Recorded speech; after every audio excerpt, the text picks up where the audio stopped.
大家好，欢迎收看《震惊最前线》，无马看中国，我是主持人张宏林。再次感谢大家收看我们的节目哦。美中之争哦，现在当然越演越烈哦。从我记得我们节目开始的时候，我们原本看起来这个只是单纯，也许从贸易方面的这些拉拔，最后演变成包含在政治上的一些角力、外交上的角力，到最后军事上的一些对峙都有。当这过程当中，我们也一直在看美中台，如果把台湾加入在其中。有人会很浪漫的说，台湾不要涉入这两只大象跳舞，把台湾甚至认为可以置身在事外，但真的有那么容易吗？台湾可以置身在事外吗？所以从某个角度来讲，美中之间或者原来中共对台湾就存有一些敌意，许多的这些统战的认知作战的部分，一直不断的就在侵扰台湾。所以台湾在内部到底是单纯的大家认为美国有问题，还是某些时候这里面都有恶意、刻意的在制造这些以美仇美的部分，这里面有非常多的这些角力哦。但不管怎样，总归就表示台湾非常的重要，不管从什么样的一个角度来看哦。所以我们想，我们今天就好来了解哦，继续来谈这个问题，因为我们认为这问题也非常的重要。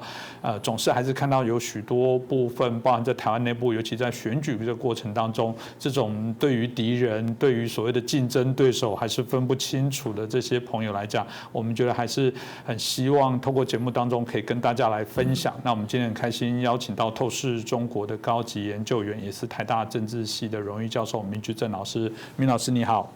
洪林老师你好，各位观众朋友们大家好。是老师，我想一开始就很快的来谈到了，到底美中在吵什么？就是说，在台湾真的可以这样跳脱吗？就是我刚刚提到有很多浪漫的人会觉得，我们台湾不要去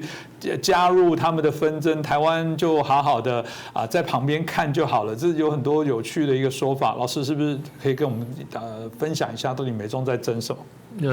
台湾要不要卷进来，或能不能不卷进来，我们后面再说哈。我们先谈你问了一个很核心的问题，就是这几年来美中到底在争什么？要谈的问题就不能只看拜登了，就得回到这个川普时代，当然可以回到更早，不过我们回到川普应该够用了。川普是2017年上了台，他当然大家觉得他商人出身嘛，所以他首先看到就是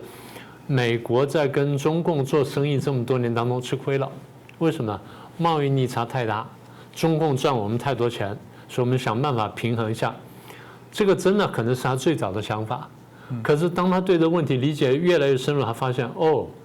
还不只是说这个贸易不公平，中间还有更多的这个地方呢，我们得一层层注意到。所以从这地方很快就跳到说中共在偷窃我们的科技。第一个案例就打中兴科技嘛，第二就打华为嘛，我们过去节目上讲过，所以这是第二步。第三步呢，从这地方就引申到科技战。为什么呢？中共在偷我们的科技，所以我们要一场科技战。他用偷科技的方式想办法来弯道超车，公平竞争没问题，但弯道超车，然后偷科技办法是绝对不可以接受的，所以开始打科技战。当然我必须讲，就科技战现在都还在打，还在进行当中。这一阵子不是美国又切断了中共的很多这些科技的输入嘛？就是本来有些东西可以卖给中共，现在不卖了吗？然后有些公司你能干什么，我现在不让你干了吗？然后是加了很多限制啊，这是科技战。再一个是金融战，金融战当然比较具体例子，一个就是当然就是美国一直在观察，然后几次是欲言又止的，就把中共拿掉了。拿掉什么呢？没有指责中共是一个汇率操纵国。那这个东西我把它说就是很明确的金融战，但是在这个之前呢，它毕竟还是有一些这个金融战的动作，比如说，这些中国大陆企业你在华尔街上市，那你上市过去我是对这个你的这审计会计制度呢，我接受你们国内的审计会计的这结果，后来现在发现不行，因为你们搞鬼太多，所以必须我来审计。那现在我告诉你，我给你3年的时间，然后3年之内你要准备给我审计，不让我审计的话，那你就要下市。那现在这个机制已经启动了，所以这是金融战的一个部分。第5个部分就是我们过去讲过，美国慢慢注意到中共呢开始用大外宣呢开始渗入美国社会，去买广告啦、买报纸啦、搞什么孔子学院啦、孔子讲堂啦，然后用其他方式搞那所谓的文化交流了等等，其实呢都是在打文化战，然后打外宣战。好，再来第6个就是利用这些过程呢，就渗透美国，在渗透美国过程当中去分化美国的社会，挑起党派之争，挑起的这个黑白之争，最重要挑起什么？挑起左右之争。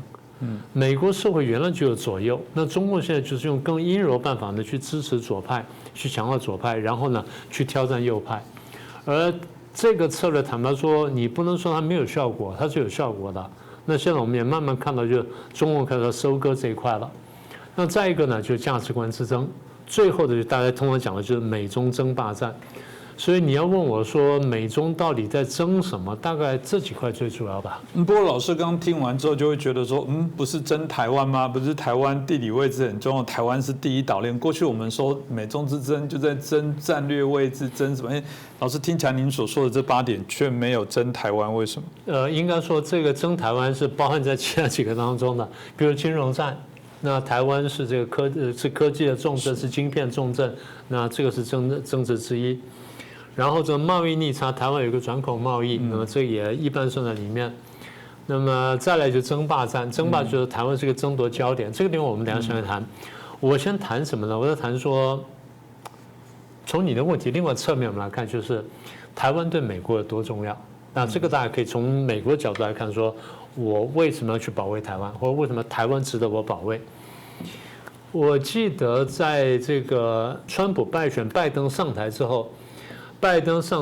是去年1月上台的，3月大概3月3号左右，我忘了准确时间，差不多那个时间。3月3号左右呢，拜登政府呢发了一个就是国家安全暂行草案。那后来去年呢，他又把这个草案就正式今年呢就把它正式这个写出来写定了。不管是草案还是最后定稿呢，对台湾是这样定的啊，这样定性的。他说我们非常珍视跟台湾之间的关系虽然是一个非官方关系。但是我们把台湾看作是美国的重要的第一经济的伙伴，第二民主政治的伙伴，第三更重要安全伙伴。美国过去讲台湾是重要的经济伙伴、民主伙伴，这个都没错。但是把台湾提到是这个安全伙伴呢，很少讲的这么重，而3个排在一起。那这个讲了2次，所以你必须看见，而且美国在多个法案当中那不管是战略竞争法案也好，或晶片法案或其他相关法案当中，你都可以看见美国把台湾的角色呢越拉越高，越拉越高。最近大概就几个礼拜前吧，布林肯讲话，布林肯讲说台湾非常关键嘛，所以大家讲说那只是嘴巴上讲讲啦，他到时候不一定怎么样。不是的，如果一个政府这样反复这样讲，到最后他放手的话，你可以想象他多难看。美国的商务部长也好，然后那个耶伦也好，都出来讲过说台湾的晶片跟台湾高科技对美国有多重要。那个 Raimondo 几乎是，我不能说气急败坏了，但 Raimondo 至少是非常高分贝的讲说，台湾对我们非常重要。然后我们大家知道吗？我们有大概70%、80%或80-90%的高阶晶片都跟台湾购买等等。我们不能没有台湾。这话讲的是非常重的，那意思就是说丢了台湾，那美国的这个商业活动跟经济活动基本上停下来了。所以简单说，台湾是美国的这个高中阶晶片的主要供应国，这话绝不为过。然后现在的不管从军工生产到民生用品，到最后实际打仗，晶片都是不可或缺。你看俄国打仗这就很清楚了。所以我们说护国神山也不是没有道理的，但是只看护国神山也不准确。我们还是回到美国的话。从美国看起来，台湾是美国的经济的，然后民主的跟安全的伙伴，这样讲最准确。所以刚刚提到那8点虽然没有直指台湾，但回过头应该说这8点里面就含有台湾的一些影子，在某些部分来讲，台湾就扮演在其中重要的一些角色。所以当然，浓度这么高，当然必须要捍卫。不过当然以美论者又说啦，可是你看去年2021年8月的时候，美国撤出阿富汗多没道义啊！当初说要帮忙，到最后这个弄得一团混乱。当初甚至连帮忙他的人都来不及逃出，所以台湾你看着吧，你的下场就会跟阿富汗一样，美国到时候这个只顾自己的利益，然后落荒而逃，你基本上也没那个能力来保护你。那从这个角度，我记得当时在那个当下，我们在节目当中，老师也反驳这件事啊。我不知道经过这段期间，当然这个俄乌之战也改变了一些大家国际上的一些情势。从目前来看，老师会觉得还是如此吗？还是会反驳，觉得美国不会这样子抛弃台湾？大概不会，然后美国也不敢抛弃台湾。我们再慢慢解释一点。不过你现在问的问题核心就是说，对美国而言，阿富汗的重要性跟台湾重要性是否可相比，对不对？或者说台湾重要性是不是超过阿富汗？应该这样说，绝对是不一样的啊。第一呢，美国从来没有讲过阿富汗是经济的，然后是政治的、民主的或安全的伙伴。那美国从来没有把阿富汗提到这个地位，这第一个。第二，美国从阿富汗撤军呢，撤的是非常难看，这点我们都同意。但是当时有个估算，美国隐约也这样讲，但是不敢讲太透彻，讲太透，他不管怎么讲都丢脸。美国的意思就是，我从阿富汗撤军之后，我收回力量，可以更好的对付中共。美国没有真的这样讲到这么白，但意思差不多这样的。这话谁帮他讲白了呢？人民日报跟新华网帮他讲白了。人民日报跟新华网居然有文章出来讲说，美国在阿富汗收缩就是要来对付我们中国的。哎，这话讲还真有道理，这话讲得很准确啊。这第二个，第三个我当然讲了一点，这个话倒很少有人去回应，但我觉得还是有道理的。什么呢？就是美国在阿富汗丢脸之后呢，他在台湾不能再丢脸。这个是很奇怪的，这个是你得从这个美国角度来看这个事情才比较清楚。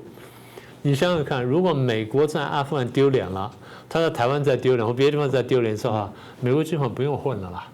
所以作为一个世界大国，你不要说世界霸权，作为世界大国来说，你都不能让这件事情发生。所以那时候阿富汗撤军，美国撤得难看，他自己也晓得。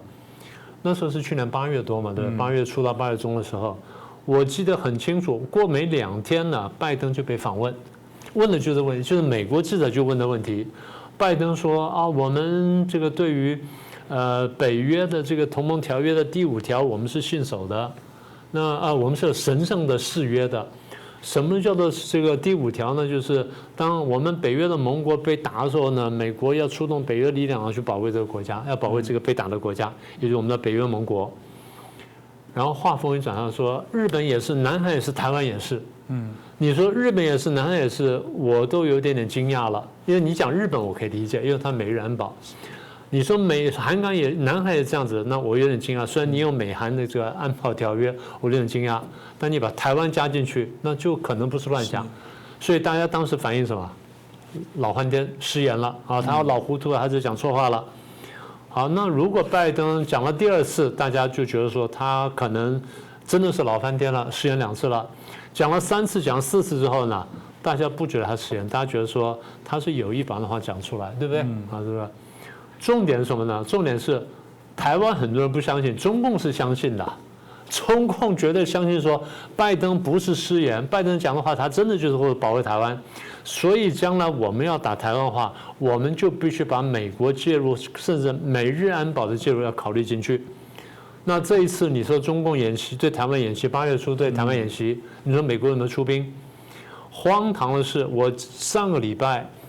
还听到朋友跟我讲说啊，这个我们很担心呢，将来中共打台湾，美国不出兵。我说这次演习，人家美国都来了，你没看见吗？他说我没看到，我没注意到。我说美国来了3艘航空母舰，来了一大堆船摆在那里，中共不敢过来一尺一步。然后呢，这个演习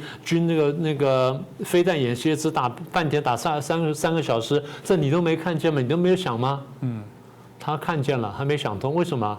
因为被中共的洗脑教育跟粉红的给抵消了，所以为什么我们要在节目上一而再再而三讲，就是告诉大家说，中共在台湾搞你所谓的以美论跟仇美论呢，搞得铺天盖地。你真的想清楚，你听到什么资讯呢？资讯是谁喂你的？就老师刚刚提到美中对抗中台湾很重要，前面也有询问了，我想可能大家还会想要知道再深度一点，是不是可以老师再补充，把这部分再把台湾的重要性让大家知道，也许也让大家有自信一点。好吧，我们刚刚讲到说美中在争什么哈，我们不是数了几点吗？第8点是美中争霸。美中争霸是一个很抽象的话，很具体来说就是当2大国在争霸的时候呢，他们怎么争霸呢？他用一切可以用的资源，挑选一切可以打的领域，然后一切可以对抗的战场，我都来对抗。我是如此做，你也是如此做，双方都不会客气的，双方在任何地方呢都不会松手。你到南太平洋，我就到南太平洋；你到乌克兰，我就到乌克兰；你到欧洲，我到欧洲；你到西班牙，我也到西班牙；你到台湾，我也一定到台湾的，就这意思。所以在美中对抗当中，第一是全领域全方位对抗，这第一个。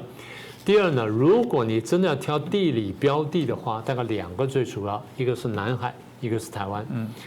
南海重要性我们讲过了，台湾重要性我讲过了，但我想从另外角度来谈一个问题，就是我们在国际关系当中呢，我们提过的观念叫做热点，我们在节目上过去讲过。什么叫热点呢？就是国际上有个地方啊，特别是有个地理问题啊，有一个国家或一个地区，这地区呢对某些国家非常重要。当甲乙两国这对抗了甲乙两国，甲国跟乙国对抗，这两国都认为这热点很重要的时候，他们会怎么做呢？当甲国从左边介入的时候，乙国会从右边介入；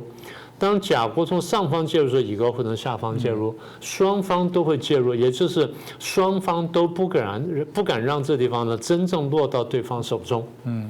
因为乙国会认为这个热点如果落到甲国手上，那我就麻烦大了。甲国认为这个热点如果落到乙国手上，那我就麻烦大了。所以双方都会争夺它。那最后结果就是这个热点地区呢，空前难受，但空前安全。是，这是我讲过多次的话。所以我讲的话背后是有国际关系理论在这里。台湾就是这么一个热点。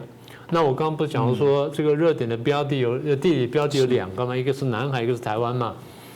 大家看到美国跟中共这段时间这几年争南海争得很凶了。我们在前年年底就不断跟大家预警说，2020年我们就讲2021年我们说南海会变得很热闹嘛，所以好多航空母舰会来了。那我们也跟大家预测，台湾会很热闹，或者第4次台海危机那现在爆发了。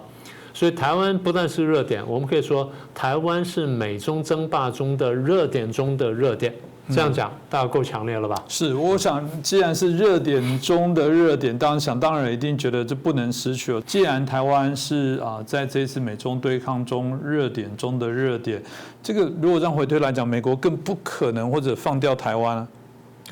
对，其实就这个意思。那问题是，刚刚我们已经从这些角度去讲了，所以所谓热点中热点，就是绝对不能失去台湾。过去我们讲过这个问题，不过现在因为话题到这里，我们觉得还有必要再重新说一次，也就是如果美国失去台湾的话，对美国会带来多大冲击？因为这样才看得清楚，就是台湾对美国有多重要。我觉得在台湾呢，这些人会被这些粉红的，或者粉红自己本身会被中共洗脑成功，或者粉红再出去再帮中共去洗脑其他的人，其实也就这个问题没有看清楚，就没有真正看懂台湾对美国有多重要。你光看这个什么统计数字、贸易数字，马上粉红就讲说，哎呀，人家这个中国大陆跟美国那个做贸易是你台湾多少倍啊？然后中国大陆是美国的第1大贸易国，你台湾是第几大贸易国？对，即便台湾是第10大贸易国，即便台湾跟美国的贸易量只占10%，我随便乱讲啊，即便只占10%，而中国占到30%或40%甚至更高，你觉得美国可以丢掉这10%吗？不太可能的。因为对他来说的损失10分之一是很大的。我如果说要我在两个当中选一个，我当然会这样选。但是对我美国来说，我强大到我2个都可以选了。对他来说是这样，他是这样看问题的，他不需要2选1的，他是2个都可以选的。导致台湾是要被逼着选的，这是没办法。好，所以第一呢，这是从数字上来看。第二，我们刚刚数了这晶片的问题。如果晶片真的像是阮梦东讲的那么重要的话，那美国绝对不可能失去台湾。第三，我们再往前推论，如果真的失去了台湾，对美国会有多大伤害？什么叫失去台湾呢？如果中共打到台湾，美国来不及救，或者救不回来，或者呢挡不下来，最后真的丢掉了，然后美国无可奈何的松手了。如果这样的话，那会发生什么事情？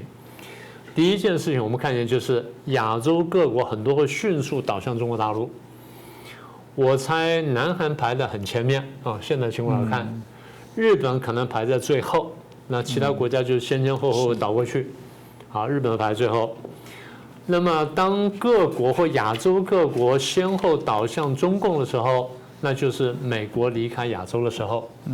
翻成白话就是美国失去亚洲霸权啊。那这第二个场景。第三个场景，当美国失去亚洲霸权的时候，你几乎可以想象，美国在别的地方的霸权呢会削弱或是失去。在欧洲、在拉丁美洲，因为中共可能都有力量进来，一带一路在往前推进，大家慢慢就接受就相信了，所以美国会慢慢失去全球霸权。就在这个过程当中，我们看见第四个重要发展应该是美元的国际地位会大幅滑落，甚至崩溃。因为美金超发，大家都知道，那么大家会相信一个超发的美元，其实相信2点。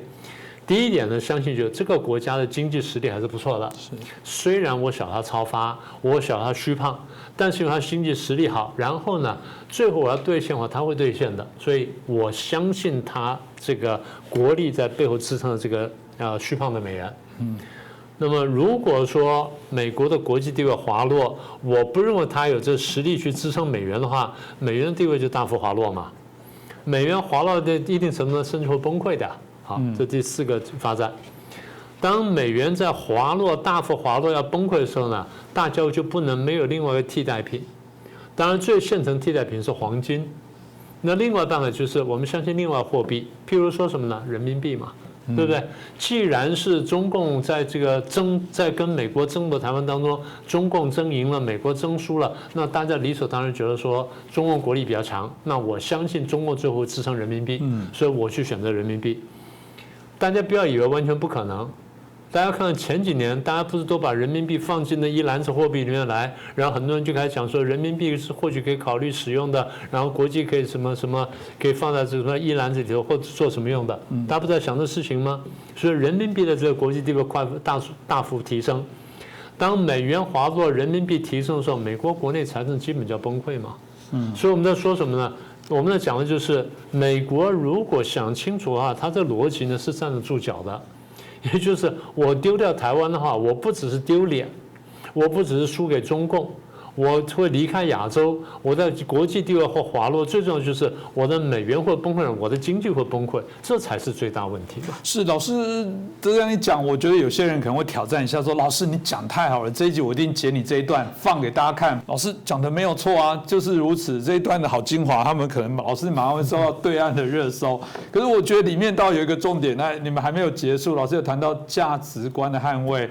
纵然每个国家都有自己的原则，你不要这样讲。难道中共没有为了中国在做许多不仁不义、不好，只是为了他的霸权吗？所以这个是谈到国际现实上人的本性，但还是有一些崇高一点的中性的，也就是老师前面有提到价值观，这点导是不是请老师可以帮我们做一下补充？对，这个呢你要不提，我刚刚想想也应该补充一下这一点。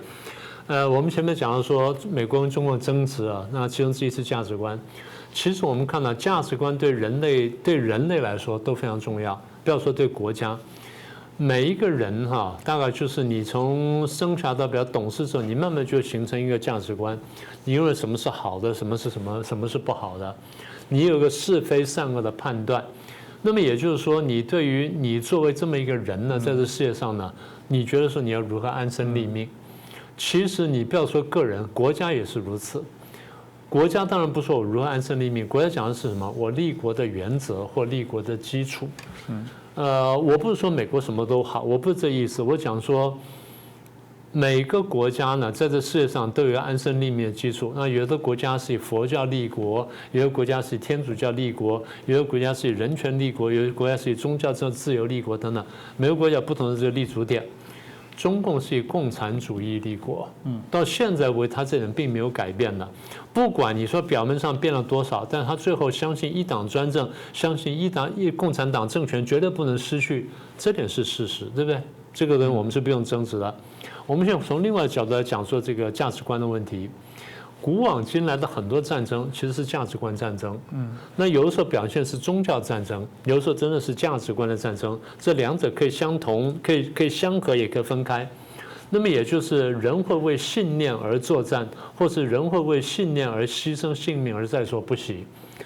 很多时候不管怎么样，当一个人真正为他的信念去牺牲性命的时候，我们多少是尊重他的。我们认为说，哦，这个人蛮了不起的，他居然会为这个信念而牺牲他这么重要、最珍贵的这个性命，那我们觉得说很了不起、很特别。过去几十年呢，那个世界上的一个主轴呢，国际政治主轴是冷战。冷战的核心是什么呢？就是民主跟共产的对抗。好，那么这对抗搞了50年，经过我们讲的这个前面讲的苏东坡，最后看起来是结束了。然后呢，共产政权瓦解了，共产集团瓦解了。可是瓦解的并不干净，也就留下了一些国家。除了留下了我们讲说现在中共跟北韩之外，我们上几次也提到嘛。经过苏东坡，然后民主化的这些国家当中，有些后退了嘛，就民主后退了。我们举的例子，一个是俄罗斯嘛，一个是白俄罗斯嘛，一个是这个匈牙利嘛，这3个国家倒退了。那我们还论述的就是倒退的，就民主倒退国家容易爆发战争，虽然不是必然，但容易爆发战争。所以今天我们看见就是，原来是民主跟共产对抗，共产政权瓦解之后，民主难道就没有敌人了吗？有。民主敌人是什么？是专制。它可以是共产，但它可以不是共产而专制。而问题是，有些国家既共产又专制，还留下来了，譬如说中共跟北韩。好，所以这样就回到我们刚刚讲的这个主题，就是说美中对抗。那为什么你在问我第一个问题，美中对抗，我就讲说价值观对抗很关键呢？其实我们真的看到这一点，因为我们深深觉得。时至今日呢，就人类有信史以来4、5千年，我们都始终觉得说，我们每一个民族、每个人呢，都有他自己真实的一个价值观。那这个价值观对他来说呢，几乎或者跟生命是同样重要的。所以如果是这样的话，那我们今天如果真正相信你所谓的民主、自由、法治、人权，相信这种普世价值的话，那对于谁要挑战这个价值或破坏这个价值，我们就视为最大敌人。那过去呢，我们认为共产主义是最大的敌人。那现在共产主义大体消灭了，但消灭干净了吗？没有啊，因为中共还在。中共不但还在，而且中共看起来比过去强化了。他参加了 WTO， 然后经济实力成长了10倍、8倍甚至更多。然后呢，他现在在各个地方，在政治、经济、科技、军事各方面，看起来都可以挑战美国了，可以干什么了？那对我们来说，它就是很大的威胁啊。所以我们看到这点呢，就不能不注意到说，的确，它应该是说，这个应该是我们时代的一个，我们这么说吧，根本的挑战吧，也就是如何捍卫你我真的这个珍惜的这个价值观啊，民主、自由、法治、人权，然后怎么击败对它的挑战，这可能是我们的这个真正最后最大的这么一个使命吧。那在这个意义上面呢？中共当然是专制的一个代表，那不用说了。美国呢，那你说它不完美，是不完美，但它毕竟还是民主的一个领袖，这点我们是肯定的。台湾是什么呢？台湾是在这波民主化浪潮当中呢，挣扎出来民主化成功的这么一个典范。那讲的少一点就是台湾自己民主化成功了，讲的大一点就是台湾是两岸华人的一个成功的民主化典范。讲的再大一点，台湾是全球华人的成功的民主化典范。虽然我们知道它有重大缺点，但它毕竟走到这一步了。那么也就是在这场历史的洪流当中，台湾毕竟是带着一小部分的华人领先创造了历史。所以大概我们可以做一个结论：那如果真的价值观的对抗这么重要的话，然后台湾又是美国跟中共对抗的热点中的热点的话，那我们台湾人或者美国也必须看见，台湾的价值就不只是在晶片或在半导体，台湾对民主的成就跟这种珍视呢，它恐怕应该是更被大家看重，台湾人自己应该看重。所以这样，待会我们可以做2点结论嘛。第一就是在这个意义上面，美国不会放弃台湾，也不敢放弃台湾，因为如果我们前面论述站得住脚的话，美国放弃台湾呢，等于放弃它价值观，也放弃了世界领袖的地位。那8月初的时候，我们前面讲到中共军事演习威胁台湾，那大家说美国没有出手，我们说美国有出手。反过来说，美国如果真的没有出手的话，中共一定化演习为战争嘛，就立刻化演习为侵略就出手了嘛。所以我们会看见，俄国在打乌克兰的时候，中共打台湾，美国跟欧洲呢就真正陷入第3次世界大战，这是我们现在能看得见的。所以我们在提醒台湾的朋友们，得看懂这段历史，我们现在就在历史当中。不要回过头来翻看这一页，才发现说我竟然错读了历史，然后我竟然做了错误的选择，那个时候懊悔可就真的太晚了。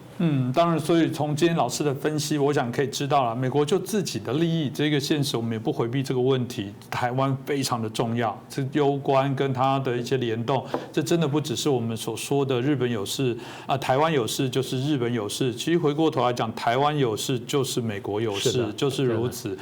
那另外一个部分，我觉得是反问我们自己一个重要的一个概念啦，就是说为什么老是还在问美国到底来不来？我在问大家是那台湾人赞不赞？当有人在威胁你的时候，你会不会为这件事情来捍卫？当有人要欺负你家人的时候，你会不会为这件事来说话？你老是在想的是，当这坏人来打我的时候，警察到底会不会来？对，当然我们期待警察要来，但你又骂警察，又以警察论、怀疑警察论、仇警察论，这是一个非常不可思议。所以台湾岛内其实自己充满了非常多的矛盾了。我还是说，如果你今天没有认知清楚，我们当然希望今天的节目就可以让你理清。如果你是有一点恶跟坏，其实你知道，但你就是见不得台湾慢慢朝向民主化，你想要台湾失去这个好不容易建构出来的一个民主奇迹，那我们当然会觉得非常的遗憾。毕竟我们当然还是希望所有的朋友大家都认知的清楚谁是敌人，谁是朋友。今天在这很感谢林觉正老师哦，也感谢大家的收看。如果喜欢我们的节目，欢迎大家帮我们转传、按赞、分享，也欢迎大家的留言。那就再次感谢老师，也感谢大家的收看。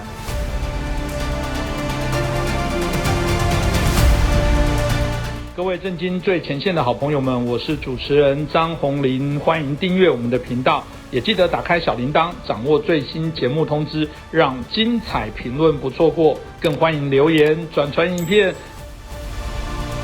大家好，欢迎收看《震惊最前线》，无马看中国，我是主持人张宏林，再次感谢收看我们的节目。明天10月16号。中共20大即将要召开会议当然大家非常的关注习近平应该就会顺利的第3任来连任这当然打破了邓小平过去这个只连任2届的这些惯例习近平也依着他自己的这种新的做法，当然名为这个新时代的一个开始但好像就是会建立一个看起来遥遥无期的这个习近平王朝，甚至有人推论会不会针对所谓的第4任的一个连任来开始所以有人才会谈到2027是不是会有所谓的犯台的一些计划，这都是一些联动的一些讨论那当然我们看到习近平现在集所有的权力于一身不管是我们看到的这个中央总书记、中国国家的主席，或者是中央军委的主席党政军一把抓那既然他会连任，当然其他的部分也不是不会改变那我们看到包含国务院的总理啦，包含人大委员长，包含政协主席等等应该也会有一些调整那到底未来的这些接班的人选过程当中，这些新任的人选当中，未来会不会出现所谓的习近平可能的接班人在其中这个值得大家来关注所以我们很开心邀请到日本产经新闻台北支局长石坂明夫先生来帮我们解析一下。石坂先生你好。主持人好，大家好。是，我想这个明天就是中共20大的召开，大家应该都非常的关注那当然我们刚刚提到的，目前来讲应该底定除非发生了什么我们觉得非常意外的一些事情不然习近平第3任看起来他已经也从长了做了一些布局那在这一次来讲所谓的中国实质很重要的一个决策机构，就是所谓的中共中央政治委员会那大家会谈到，那他的人选到底会有哪些那这一次的这个政治局常委您觉得到底可能会有哪一些的改变有没有可能哪些人是会走，或者有可能会增加哪一些的一些代表跟人选这部分是不是可以就教一下我们石坂先生？关于这个共产党的这党大会的话，我是在北京基本上17大、18大是在现场采访的。那19大的时候，当时我在东京做编辑，我是指挥我们这个报社在北京的一个团队也在采访的问题。那么就是说，等于是但16大的时候我也有一些这个参与。那么也就是说，我观察过四届共产党的党大会，那么这一次的党大会，某种意义上是最神秘的，它的保护的这个信息的这个情报啊，是内容基本上是没有露出来。那么我们在过去的每一次，特别是17大、18大是属于胡锦涛时代，那个时候相当宽松。我们在北京的时候可以拿到很多很多的这种怎么说呢？或者是带风向吧，或者有意透过我们一些信息。那么信息越多，我们就可以做很多很多的判断。那另外一个，我们可以接触到比如说政治局常委的家人等等的方式，可以拿到一些内部的消息。当然说这些消息并不见得是正确的，他们有时候因为这个本人他有自己的想法在里边，但是说拿到这些消息的，我们就可以在判断更加清晰。那么基本上17大、18大之前的话，我们看这新闻，就是我所在的府都事先报出个名单啊。那么当然报出名单并不止我们头一家了。我记得当时就是说，现在这个明镜的和平先生，他在那个当时17大、18大，他报的都是很准的，基本上都是他们先报出来的，然后我们确认，后来他们有一点改正，我们就是说，我们看，这确实是，最后发表出来跟他们改正也是一样的，就是这几点的话，是可以看到的。但是今年到现在为止，除了一些就是说个人的 YouTube 吧，他说，这个名单会怎么样啊？什么习下礼上怎么样？就是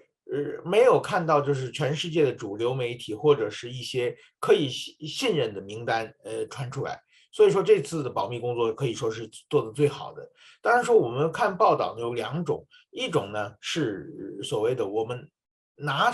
出来的这个名单，我们从有关人士那里接触，他们直接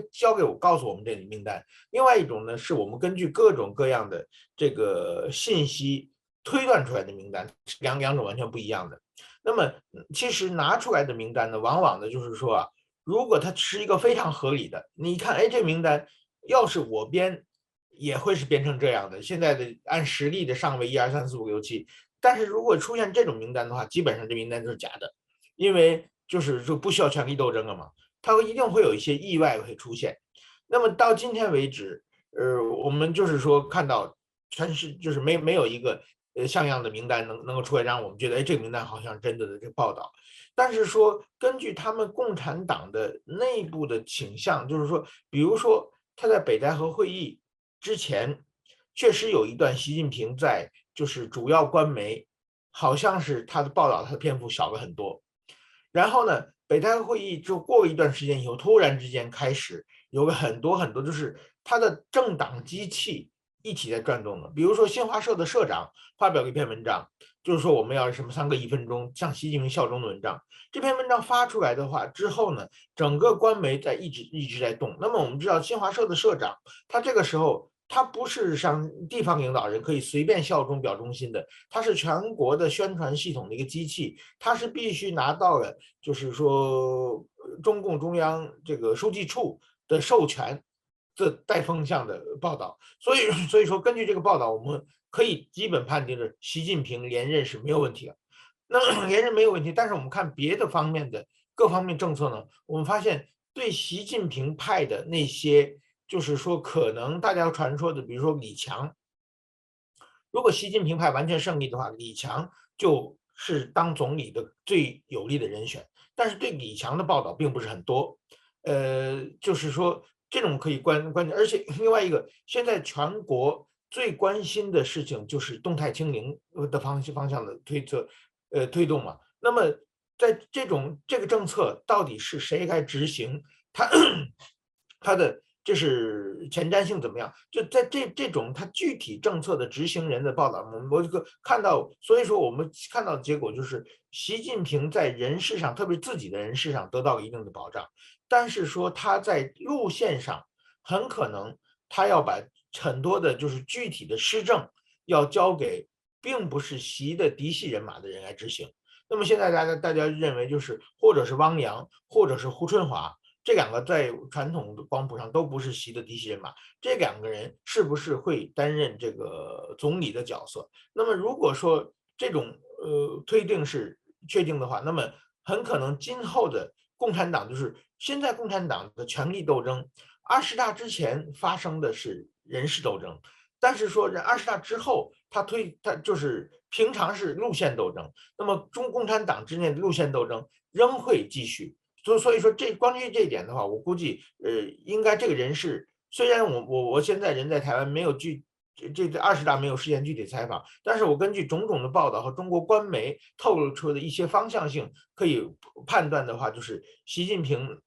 取得连任，但是在很多的具体实施政策的可能他把人事权就是没有拿到他想要的人事。我们谢谢石板先生哦，清楚的说明哦，的确哦，这个不比我们在台湾习惯的这个民主选举，我们就所谓的投票开票之夜，大概只有到那最后一刻才会知道人民投票的结果。在中共这样的一些比较封闭式的这种选举的一些方式哦，内部的一些运作，到底是真的会有一个所谓的他们内部还算民主的一个程序，还是基本上用勾选经典，还是内部还是有一些派系角力的这些斗争哦，这个都值得来观察。当然，在这一次我们所谓提到的各个角力的部分，有提到一个一群人，就所谓的福建帮哦。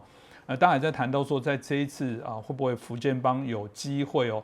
可以来崛起哦？那我不知道这个部分就您观察如果从刚刚提到的各种不同的官媒或其他的一些现象，会有这种所谓的福建帮在这一次可能是大赢家的这样的一些趋势吗？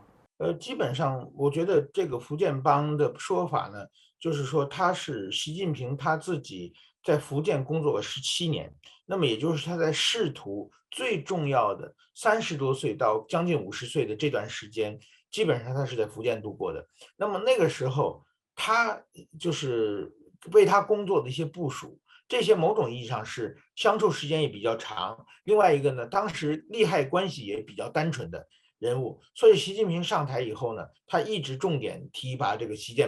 福建帮。当然说，福建帮之前，他就习近平第一任期的，他这个是用的是浙江新军，浙江新军就是所谓的浙江帮嘛。浙江帮呢是习近平在福建之后，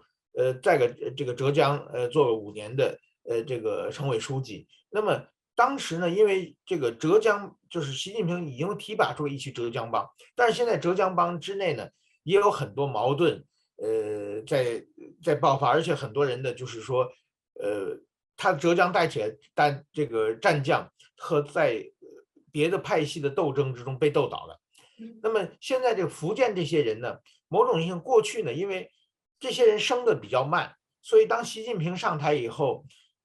中国在同样的位置上几年之后才能提拔一次嘛，所以这些福建的这些人渐渐的进入中央，而且呢，比如像何立峰啊等等，这些人是当时他是在福建的时候的这个比较得力的助手。通过几年的提拔呢，现在终于到了中央，甚至就是可以进入这个政党和国家领导人的行业了。所以说，今后他重点的培养是这个福建帮的这一群人。那么福建帮和浙江帮比起来呢，就是浙江帮当时是搞经济的是比较擅长的。那么福建的习近平在福建的时代是2000年以前的90年代，那个时候福建经济并不是非常好，但是说呢，对台湾是比较重视的。所以说呢，我觉得如果他的福建帮上来之后呢，那么可能在两岸关系，这些福建帮，因为他们是对岸嘛，而且是90年代的时候，正是台商大举进入这个福建的时候，他们在台湾上会有各种各样的这种人际关系的连接啊。所以说，我觉得，而且这些台商很多的其实是在台湾的现在属于国民党系统的这些台商嘛。所以说，这福建帮如果他们上位的时候，可能跟台湾的关系，特别是对和台湾的这些所谓统派的国民党这些关系，可能他们的联系会更加深，而且他们对台湾的事务介入的可能会可比前更积极主动一些。是我这样一谈的部分哦，大家可以理解福建帮跟第一个跟习近平的一些关联，另外福建帮过往跟台湾这些台商或者台湾政党的部分的一些关联性。是非常的深哦，这值得我们来看看未来在政治局里面福建帮到底能占有怎样的一些影响力哦。那接着再继续请教石板先生，我们看起来不只是我们谈到在整个政治局的部分哦，在军事军委的部分。同样引人关注福建帮在未来在军事的角色上所谓涉入的或者被这个占有的一个比例我们看到包含不管是苗华、何卫东大家在谈到未来会不会进入到军委会，有人说何卫东甚至是稳定确定的会进到军委会，那加上东部战区的林向阳，大家有认为说福建帮基本上在整个中共的军事的版图上面也会占有一些重要之地这个样的一个改变，大家很担心说这个到底是好或坏这个过程当中，尤其是对习近平来讲，这样的一个调整，我们不确定在未来的这些风险是如何，是不是也可以继续再请教一下石板先生？其实我觉得这几天我也关注台湾的媒体，大家对这个所谓的福建的沿海这个台湾派，就是福建派这些军人进入军的上层的话，台湾人很多担心，有人怀疑是不是要准备对台湾打仗啊？我个人认为这个应该是关系并不是太大的，因为习近平刚才讲过，他的仕途在重要的17年是在福建，那么福建呢当时在这个台湾沿海驻军呢，是31集团军，所以习近平当时呢，他跟31集团军的各种这个上上下下将领都有很密切的关系。那么习近平后来呢，当他进入中央之后，他大刀阔斧的进行了这个军事改革，甚至打掉了2个军委主席，一个是这个徐才厚，徐才厚大家被称为东北虎，然后还有一个叫郭伯雄，郭伯雄被称为叫西北狼。这2个，一个是沈阳军区，一个是兰州军区的大的军头。那么习近平把这些人沈阳军区的人脉和兰州军区人脉打掉，然后重新部署了军方的这个军委改革，把这个几大军区改成几大战区等等的这一连串的改革之间呢，他不是手下出现一个无人可用的状态，所以他大量提拔就是福建就是31集团军，或者扩大一点是当时南京军区的这一些干部。那其实呢，31集团军在过去的解放军的18个集团军里面是属于一个乙类的军，并不是一个王牌军。另外一个呢，他们当年就是在古宁头吃过败仗的那支军队之一了。所以说这是在解放军里面，稍微的有一点不被看好的，就是说有一点被歧视的一个小军队。但是习近平的大量提拔这个31集团军，现在就是73集团军的这些干部。那么这些干部呢，当然他们在军队只能依靠习近平，所以只能对习近平效忠。那么习近平现在他这个展开的这个军的改革，还是在继续用这些干部。那么这些干部们，某种意义上，他们当然是最了解，他们在台湾这个前线嘛，在厦门的驻军31集团军对岸10几公里远就是金门嘛。那么，但是这些人们，他们也是虽然最了解台湾作战，但是说他们也知道，他们也正是70多年没有敢打过去的军队嘛。他们也知道台海战争有多么凶险。当然说，虽然了解，但是也就是说，我觉得在这一点来说呢，没有太必要的担心，就是说，其实中国对台湾的军事动武，那么在现在沙盘推演，我过去也常讲过，我10几年前采访过一个中解放军的一个退役的这个高官，他说中国如果对台湾这个动武的话，需要等到时机成熟。那我问他什么叫时机成熟呢？他说有3个条件。第一呢，是解放军拥有短期渡海决战胜利的绝对碾压式军事优势。第2个条件是确定美国不会介入。第3个条件呢，是台湾发生严重内乱。那么这3个条件之中，满足2个才算时机成熟。那么在这种情况之下呢，我们想中国在短期来说是根本不可能有一个碾压性这个渡海决战的能力。那么美国不介入的话呢，就是说美国发生严重内乱啊，或者美国被卷入欧洲战场别的国家的战争啊，或者是美国战胜亲中派政权啊等等的可能，这种可能短期也没有会有。那么台湾发生严重内乱的可能性也不会有。所以说这种情况之下呢，中国的就是打台湾的话，就是说条件是在他们传统上是不成熟的，但是唯一的可能发生这个战略误判的可能就是习近平头脑不清醒了，他被周围一群小人欺骗了，他跟普京一样觉得，打台湾我们可以打赢了，就是说，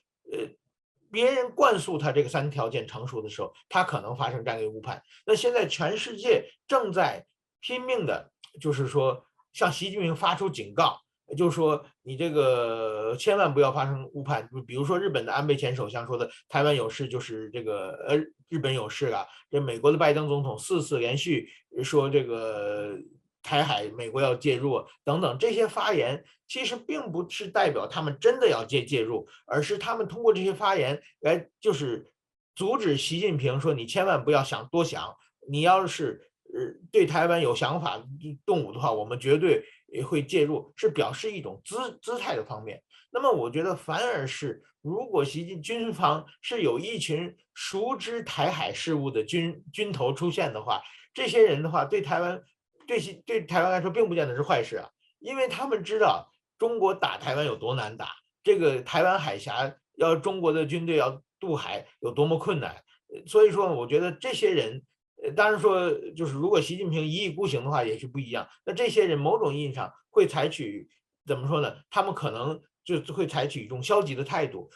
的可能性也不是没有的。是哦，这个大概值得我们后续来关注哦。这个所谓的包含他们政治局或者在军委会里面相关的这个人员组成的一些变化，让大家就好奇啊。我想也接着再问哦，那这个20大后，到底习近平整个政策有可能会有什么样不一样的改变吗？有人说，如果他顺利连任的第3任，台湾还是他的问题吗？台湾还是他急迫要解决的，还是有其他可能他要进行的一些野心的计划？这部分您怎么看呢？我认为现在习近平，我就是说，一直我这些天，我也通过一些采访，也一直就是说通过一些思考，在考虑就是为什么现在习近平在怨声载道，然后呢，但是说在比如说今年的北戴河到现在这个共产党20大之内，本来是应该权力斗争最激烈的时候，反习派第一有动机，第二有实力，他们为什么按兵不动？为什么没有发起一个凌厉的攻势，你死网破？其实我认为最重要的一个原因就是说，现在如果习近平弄下来，很多问题是解决不了的。那么我认为现在习近平政权它有3个巨大的这个定时炸弹抱在怀里。第一个定时炸弹是俄乌战争，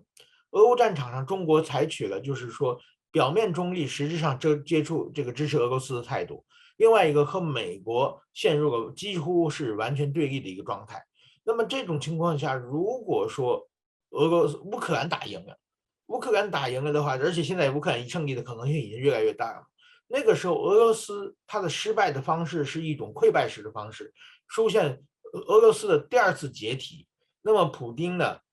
或者就是说被送上审判台，这种对中国来说是最坏的一种可能性，这个不是没有的。如果这样的话呢，很可能新生的俄罗斯就变成了美国北约的小弟，就加入那方阵营，也就是北约的无限东扩。那在这种情况之下，那中国的北方就突然出现了巨大的威胁，美国主导的中国包围网就形成了。那么外交的时候，中国将陷入一个非常严重的孤立。那这个时候，那么国内等于说一下子就是说这个失败谁该买单？那么一定习近平的错误政策嘛。那么这种可能性很大，我们就是说现在把它拉下来不合适，这是第一个就是说定时炸弹。第2个定时炸弹呢，就是现在的动态清零的问题了。动态清零现在中国发表的这个感染者新冠肺炎，就是从武汉开始这将近3年，一共才600多万人，和台湾差不多。台湾才有2300万人，中国是14亿人呢。所以说中国这个感染者才到0.3%、0.4%的这么一个状态的时候，它的疫苗又不管用，那么它的动态清零的话，什么时候突然之间爆发出问题？那么这种情况之下，就可能他们成几何倍数的600万、6000万、6亿型的，说不定会用这种发展。那个时候会带来了整个医疗系统的崩溃和社会的崩溃、经济的崩溃。这一点就是说，清零政策什么时候转向与病毒共存？其实我认为台湾是一个非常好的一个成功例了。台湾到今年的1、2月份为止，还是采取清零政策嘛，基本上封锁国门，就是说管制非常严，然后慢慢的从4、5月份开始变成一点一点缓和成这种与病毒共存的嘛。那么现在台湾每天虽然还有好几万的感染者，但是台湾已经大家出关不惊了，已经大伙生活渐渐恢复正常了嘛。那么中国能不能像台湾一样进行软着陆，还是突然间让疫情爆发不可收拾的状况？这个其实也是一个巨大的炸弹。这个炸弹的话，会使共产党说不定会动摇国本。那么这个也是习近平的动态清零造成的，所以也要习近平自己来买单。那么我认为第3个问题其实就是台湾问题，但是说这个不是中国和台湾的问题，是中国和美国的问题。说句老实话，现在很多人在批评台湾的蔡英文政权，其实蔡英文政权在现在的这个国际形势做的事情并不是很多。现在是美国在和中国拿台湾问题在对抗。那么也就是说，现在美国可能马上就要通过一个法律叫《台湾政策法》，这个台湾政策法将彻底改变台湾的国际环境。那么台湾过去就是说，大家都讲台独，那什么叫台独呢？台独就是你今天把名字改成台湾共和国的话，全世界还是那14个国家承认你，说不定有人吓怕了，14个国家变7个也不一定。那你这个国家改名是没有任何意义的了。但是说，如果说美国在这个通过法律的方式给台湾很多的外交地位，那么台湾即使什么也不做，它实质上就被美国承认为一个国家了。那么美国带动之后，很可能有很多国家会跟随美国。那么这样的话，中国多少年以来的对台政策就完全破功了，也就是某种意义上是全世界承认台湾已经成为一个独立国家了。这个对中国来说是最大的噩梦。那么中华人民共和国写在宪法之中的解放台湾、统一祖国，这个理想就是在习近平，因为他的倒行逆施，他从2019年以后发布的对台政策失败而带来的，这个也需要习近平买单。所以说，习近平上他的这个20大之后，他的第3任开始之后，他要先解决这个3个炸弹的问题。俄乌战争带来的外交困扰和中国动态清零带来的经济上的巨大风险，以及台湾就是国际社会渐渐承认台湾这个现实。那么这些问题他怎么解决？我觉得这个他是满头是包的一个问题。那么我觉得这些问题的话，